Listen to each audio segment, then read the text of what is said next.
Such was the history of my beloved cottagers. It impressed me deeply.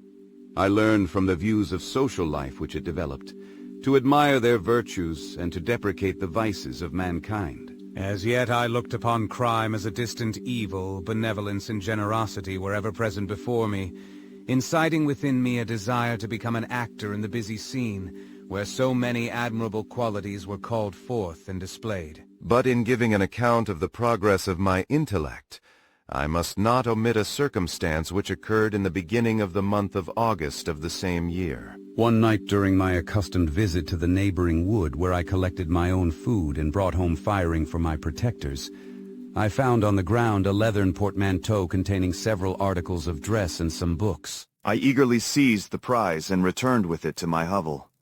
Fortunately, the books were written in the language, the elements of which I had acquired at the cottage. They consisted of Paradise Lost, a volume of Plutarch's Lives, and the Sorrows of Werther. The possession of these treasures gave me extreme delight.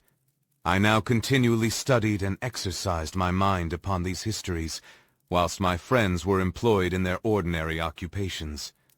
I can hardly describe to you the effect of these books. They produced in me an infinity of new images and feelings, that sometimes raised me to ecstasy, but more frequently sunk me into the lowest dejection. In the Sorrows of Werther, besides the interest of its simple and affecting story, so many opinions are canvassed, and so many lights thrown upon what had hitherto been to me obscure subjects, that I found in it a never-ending source of speculation and astonishment. The gentle and domestic manners it described, combined with lofty sentiments and feelings which had for their object something out of self, accorded well with my experience among my protectors, and with the wants which were forever alive in my own bosom. But I thought Werther himself a more divine being than I had ever beheld or imagined.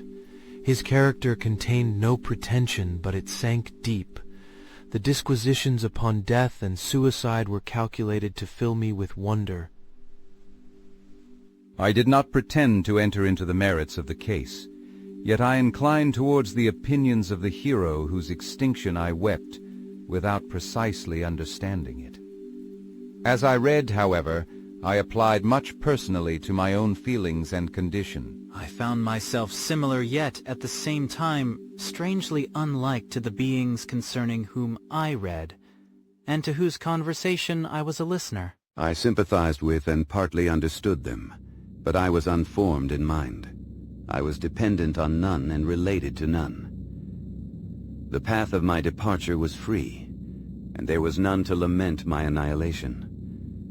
My person was hideous, and my stature gigantic. What did this mean? Who was I? What was I? Whence did I come? What was my destination? These questions continually recurred, but I was unable to solve them.